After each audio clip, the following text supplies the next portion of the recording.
मन की अस्थिरता और इंद्रियों की अधीनता बहुत ही सामान्य प्रश्न हमारे दिलो दिमाग पर हर वक्त छाए होते हैं कि मन चंचल है, इंद्रियों के हम अधीन हैं।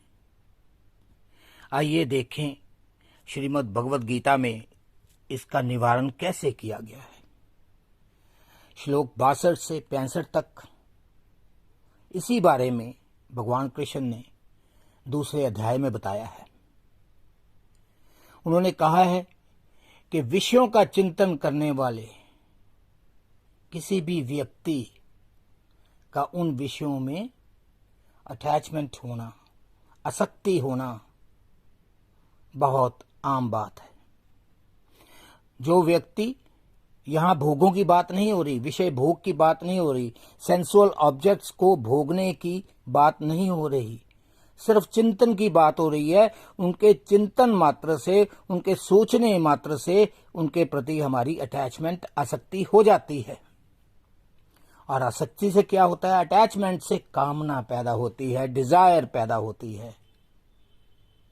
और जब डिजायर पूरी ना हो, उसमें कोई ऑब्स्टेकल आ जाए, कोई बाधा आ जाए, तो क्रोध स्वाभाविक है, क्रोध आ जाता है।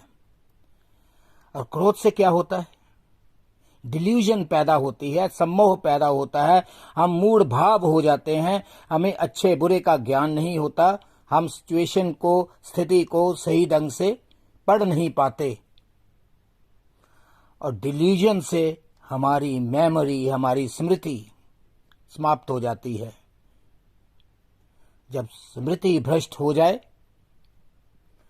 तो सीधा असर आपके इंटेलेक्ट पर, आपकी विजडम पर पड़ता है और वो स्वतः नष्ट हो जाती है। और बुद्धि के नष्ट होने का साफ अभिप्राय है कि मनुष्य अपने स्टेटस से, अपनी जगह से नीचे गिर जाता है, उसका पतन हो जाता है। श्लोक 62 और 63 में यहां बात विषय भोगों की नहीं हो रही, यहां बात सिर्फ मनन की हो रही है, उसके बारे में चिंतन की हो रही है कि आप सेंसुअल जो ऑब्जेक्ट्स हैं उसके बारे में सोच मात्र रहे हो। सोचने से भी ये एक एक करके आसक्ति, कामना, क्रोध, मूढ़ भाव, डिल्यूजन, स्मृति का नष्ट होना और फिर बुद्धि का नाश होना, और बुद्धि जब नाश हो जाए तो पतन निश्चित है।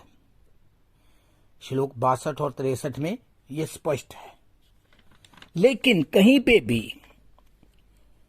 भगवान श्री कृष्ण ने यह नहीं कहा कि इंद्रियां नष्ट कर दो, सिर्फ उनको वश में करने की बात हो रही है। और बड़े सुगम तरीके से भगवान कृष्ण बताते हैं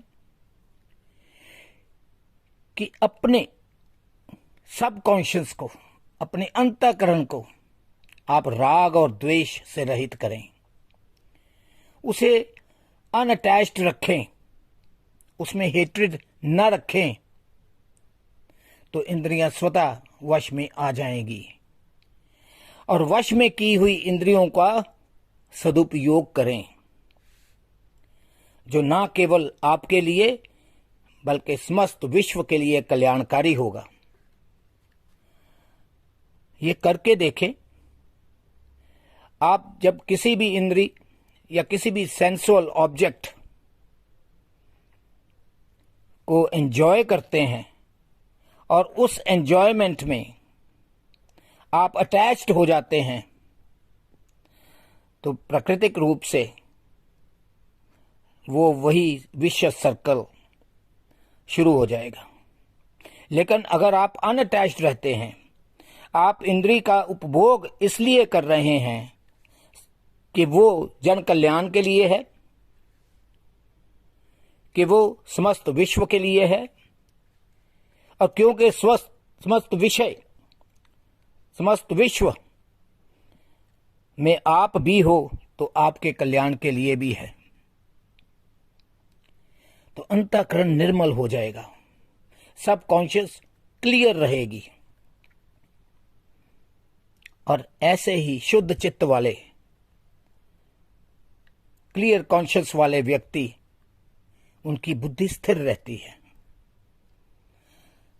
ना तो वो खुशी में बहुत खुश होते हैं, ना ही दुख में बहुत ज्यादा दुखी होते हैं। वे केवल कर्तव्य पालन करते हैं। और जैसा कि श्रीमद् भगवद गीता पहले भी कहती हैं कि कर्म सबसे इंपॉर्टेंट है, सबसे महत्वपूर्ण है। उसका फल तो स्वतः आना ही है। ऐसे ही इंद्रियों का आप सदुपयोग करते हैं या भोग करते हैं, इस पे आपके मन की स्थिति डिपेंड करेगी। और अगर वो इंद्रियां मन को वश कर लेती हैं, तो जैसे एक नौका समुद्र में है और हवा उसको किसी भी तरफ ले जा सकती है, वैसे ही मन चंचल हो जाता है और वो व्यक्ति को किसी भी तरफ ले जाता है। और वो जाएगा तो उसी तरफ जिस तरफ का वो उपभोग कर रहा है। वो सदुपयोग नहीं कर रहा,